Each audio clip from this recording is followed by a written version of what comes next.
자, 안녕하십니까. 오늘은 추축 시대의 그 도덕과 붓다 연기법에 관하여 말씀드리도록 하겠습니다.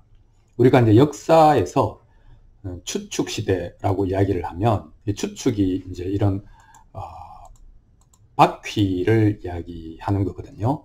그러니까 이게 바퀴라고 하는 것이 이제 지금도 우리는 이제 그 자동차를 타고 다니고 이제 바퀴 문명의 시대죠. 그러니까 BC 5세기, BC 6세기 정도에 시작된 이 바퀴의 문명이 이제 그 오늘날의 문명의 기본형이 되었는데, 그래서 이 시기를 특별히 추축의 시대라고 이야기를 합니다. 그리고 이 시대에 공교롭게도 공자라든지 소크라테스라든지 붓다라고 하는 이 인류가 성인으로 떠받드는 사람들이 이 시대에 태어나서 가르침을 펼쳤죠. 그러면 이 시대가 어떤 시대이길래 이 추축시대라고 이름을 짓고 그 사람들은 여기서 새로운 가르침을 펼쳤느냐 하는 것을 한번 이해해 보겠습니다. BC 5, 6세기라고 하는 것은 이제 뭐 수레바퀴가 만들어지고, 그리고 이제 조금씩 철기 시대로 진입을 하던 그런 시기였습니다.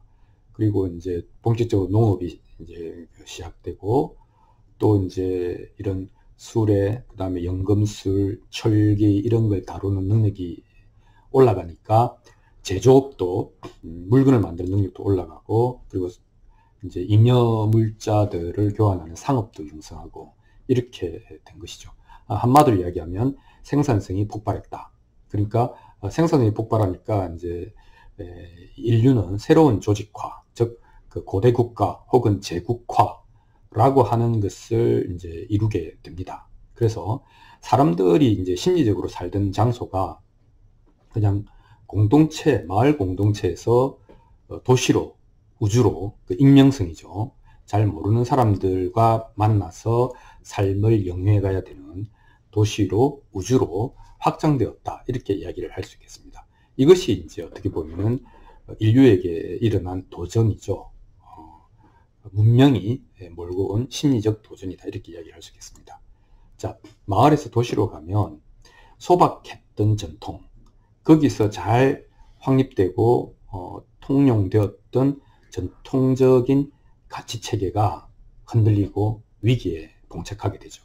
그러니까 이 시기에, 그런 시기에 달라진 세상, 그리고 달라진 세상에서 우리가 위기를 어떻게 극복하고 인간다움을 다시 꾸려 나갈 것인가 하는 것에 대한 얘기를 이제 공자나 소크라테스나 붓다가 했던 것이죠.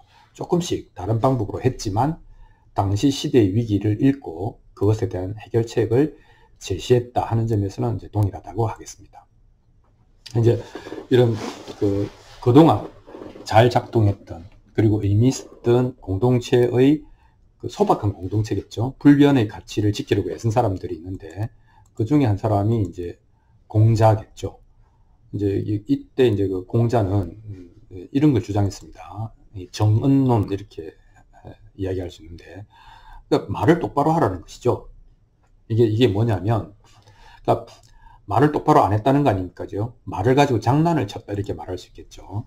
언어가 오염이 되었다 이렇게 보는 겁니다. 그래서 이제 춘추시대 때라고 하는 것은 결국 이제 그 서쪽에서 주나라를 공격하니까 이 주나라 왕실을 지키자, 그리고 오랑캐를 몰아내자 하면서 이제 사람들이 병력을 일으켜서 이제 군웅할거하게 되는데, 이때 이제 내걸었던 이제 캐치프레이즈가 존왕양이거든요. 왕을 존숭하고 오랑캐를 몰아내자 이런 거였죠. 근데 사실은 이제 알고 보면 땅 따먹기를 하자, 나도 이번 참에 내 땅을 넓히자 이런 거 아닙니까? 그래서 이제 이 춘추 전국 시대에는 위선, 선한 척하면서 이제 뒤로는 자기 이익을 챙기는, 이것이 언어를 오염시키고 이것이 우리의 공동체를 흔드는 근본적인 문제다라고 이제 공자가 이야기를 했죠. 그래서 이제 정자정야라, 정치라고 하는 것은 바르게 하는 것이다, 뭐 이런 얘기도 했고, 또 정언론을 펼치면서 말을 오염시키지 마라 이런 이제 얘기를 했던 것이죠. 그러니까 이 시대 때도 이 생산성이 폭발하고 군웅할거하고 세력들이 다투던 이 시기에 흔들리는 공동체의 미덕을 공자는 언어의 문제다, 이렇게 얘기를 했던 겁니다. 자, 두 번째 소크라테스를 보겠습니다. 소크라테스는 이제 잘 알다시피 아테네가 그리스 사회를 묶어서 페르시아의 1차, 2차 공격에 잘 맞섬으로써 아테네가 일약 그리스의 맹주가 됩니다. 그렇게 해서 델로스라고 하는 섬에다가 각 도시 국가들에서 거둔 뭐 세금이라고 해야 될지 전쟁 자금이라고 해야 될지를 이제 아테네가 독점하게 되면서 여기도 마찬가지로 그냥 작은 소박한 공동체에서 거의 제국에 가까운 이제 그 크기로 확장되게 됩니다. 그러니까 이제 여기도 뭔가 문제가 생겨났겠죠.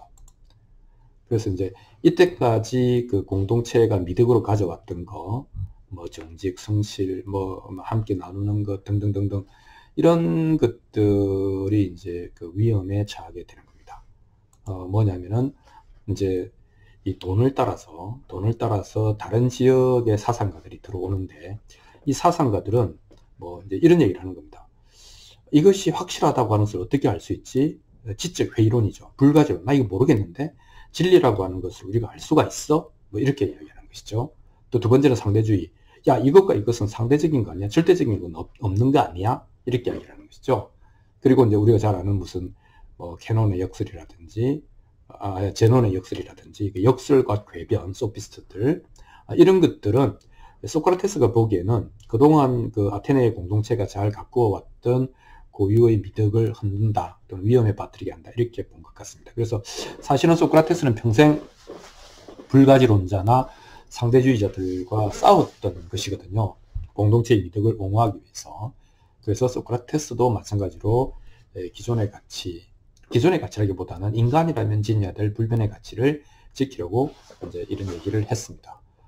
그런 점에서는 즉 사회적 측면에서 보면 붓다도 마찬가지입니다. 이제 붓다가 물론 이제 그 생로병사의 괴로움을 이제 멸하는 깨달음과 관련된 것이 가장 중요한 것이지만, 붓다도 당시 사회에 대해서 생각이 없었던 것은 아닙니다. 그러니까 붓다가 보기에 당시 사회는 이제 도덕적으로 위기다, 이렇게 봤던 것 같습니다. 그래서 도덕적 기준을 다시 확립해야 된다, 이렇게 생각을 하고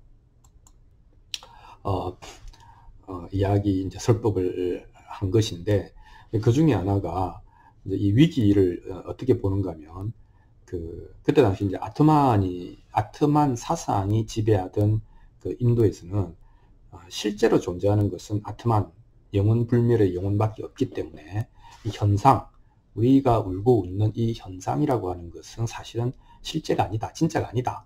뭐냐? 마야, 환상이다, 이렇게 이야기를 하는 것이죠. 뭐 환상인데 죽이면 어떻고 살리면 어떻습니까?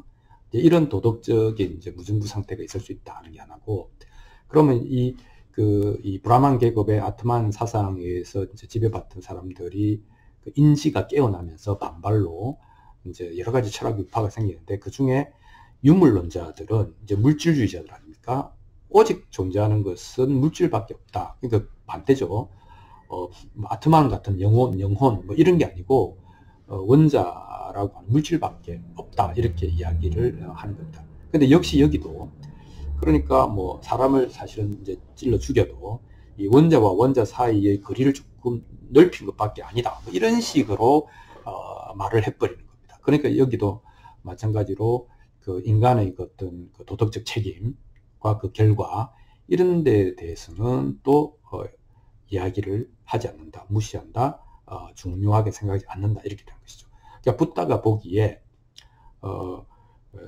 커지고 복잡해진 거대한 이제 어떤 사회에서 진정한 도덕적 위기가 바로 이런 것이다. 개인의 도덕적 책임에 관한 어떠한 그것을 강조하는 어떠한 논리도 찾을 수 없었다. 이것이 위기다, 이렇게 본 것 같습니다. 그래서 붓다는 이걸 설명하기 위해서 연기법을 펼쳤다라고도 볼 수 있습니다. 그러니까 연기법은 이제 뭐 인생연기, 인연생기 이런 뜻의 줄임말이잖아요. 그러니까 뭔가 하여튼 일어나는 현상을 설명하려고 한 겁니다. 그러니까 인과율이라고 하는 것은 원인이 있으면 결과가 있다. 이 결과는 이 원인 때문이다라고 하는데, 아까 이야기한 것처럼 공동체에서는 어느 집에 숟가락이 몇 개인지 다 알 수 있어서 뻔하지만, 복잡계인 도시 제국에서는 원인과 결과가 명확하게 연결이 되지 않잖아요. 그러니까 어떤 일이 생기느냐 하면, 아니 뭐 착한 일을 해도 힘들게 사는 사람도 있고, 악한 사람들도 뭐 잘 먹고 떵떵거리고 오히려 더 잘 살고, 인과가, 원인과 결과가 없는 것이 아니냐. 그러니까 선인선과 좋은 인연을, 좋은 원인을 만들면은 좋은 결과가 나고, 나쁜 짓을 하면은 나쁜 결과가 나는, 이런 게 안 맞는 거 아니냐 라고 하는 이제 그 도덕적인, 이제 어떻게 보면은 자포자기, 이런 것들이 이제 그 일어날 수 있는 것이죠. 근데 이제 붓다는 그것에 이제 위기를 느끼고, 아, 그렇지 않다. 조금 복잡하고 그래 보여도 그래도 인과는 있다. 그것을 조금 더 세련되게 설명하기 위해서 인과 과 사이에 연이라고 하는 것을 집어넣어서 조금 더 세련되게 설명한 것일 수도 있습니다. 그래서 붓다가 이런 이제 그 도덕적 관점에서 본 연기법을 세 가지로 이제 이야기를 합니다. 첫 번째는 이제 복잡성입니다. 근데 이제 그 인과가 맞기는 맞는데, 선인선과 악인 악과가 맞기는 맞는데, 사필 규정인데 이게 좀 복잡하더라, 이렇게 보는 것이죠. 그래서 이제 명상을 전생도 보고 전생도 보는 정도가 아니고, 뭐 500생, 1000생 전의 전생까지 다 보니까 이게 막 엄청나게 복잡하게 서로 인과관계가 중첩되어 있더라, 이렇게 이제 보는 것이죠. 그래서 현생의 원인과 결과뿐만 아니고 그것이 이제 내생으로 이어질 텐데, 그럴 때에 전생, 전전생의 복잡한 인과관계가 얽혀 있더라. 그래서 우리가 생각하는 것보다 훨씬 복잡하다. 일단 복잡하다는 것을 내세웁니다. 두 번째는, 그리고 연기법은 그렇게 딱딱하지 않다. 좀 유연한 측면이 있다, 이렇게 보는 것이죠. 왜냐하면 똑같이 A라는 죄를 지으면 반드시 B라는 벌을 받는다. 이건 아니다, 이렇게 보는 것이죠. 왜냐하면 그 원인과 결과 사이에 연이라고 하는, 그러면 내가 그 죄를 반성하고 또 뭐 착한 일을 하고 이러면 좀 희석될 수도 있잖아요. 결국 이제 그게 그 컵에다가 소금물을 탄 것과 바다에 소금을 뿌리는 것 정도의 차이로 희석의 정도에 따라서 차이가 많이 난다, 드러나는데, 그래서 그 인과가 그 사이에 연이 있어서 무르익는, 그 결과가 무르익는 시기라든지 정도라든지 빈도라든지 이런 것에 그 개인차가 대단히 많다. 즉 인과법은 대단히 유연하게 되어 있다. 그런 인과법이 있다는 것이죠. 세 번째는 책임성입니다. 자, 그래서 결국 어떻단 말이냐, 개인은 자기가 한 일에 대해서 책임을 져야 된다, 책임이 있다, 이렇게 이야기를 한 것이죠. 그래서 결국 인간은 자기 업의 상속자다. 그죠? 혹업고잖아요. 미혹해서 잘 알지 못해서 업을 짓고 그 업의 결과로 내가 고통을 받는다라고 하는 것은 변하지 않는다. 그리고 사람은 어떤 신분에 의해서 고귀해지는 것이 아니고, 자기의 행동에 의해서 고귀하다고 말해질 수 있다 라고 해서 개인의 행동, 그 행동의 책임성, 자기 책임, 이걸 굉장히 강조를 했습니다. 그래서 붓다가 이제 연기법을 이제 무상고 무아라고 하는 깨달음과 연결시키는 것이 이제 일반적이고, 또 대승에 가면 연기법이라고 하는 것을 이제 개념 쪽에서는 이제 불이법으로 이렇게 연결해서 설명을 하지만, 그거 다 맞지만 당시 사회의 그 도덕적 관점에서 붓다가 연기법을 설한 것은 결국 인과율에 대한 보완, 또 그 보완이 인과법을 폐지하는 게 아니고 인과법을 완전하게 하고 흔들리지 않게 하기 위한 방법이었다, 이렇게 이야기를 할 수 있겠습니다. 자, BC 5세기, 6세기에 성인들이 출현했습니다. 그 성인들은 생산성이 폭발한, 그래서 사회가 재구조화되는 그 시기에 어떻게 보면은 청년이 어른이 되는 그런 정체성의 위기에 태어나서 불변하는, 흔들리지 않는 인간이 지켜야 될 가치들에 대해서 역설했다, 이렇게 이야기를 할 수 있겠습니다. 오늘은 연기법의 인과법과 관련된 부분에 대해서 여러분들과 얘기를 나눠보았습니다. 고맙습니다.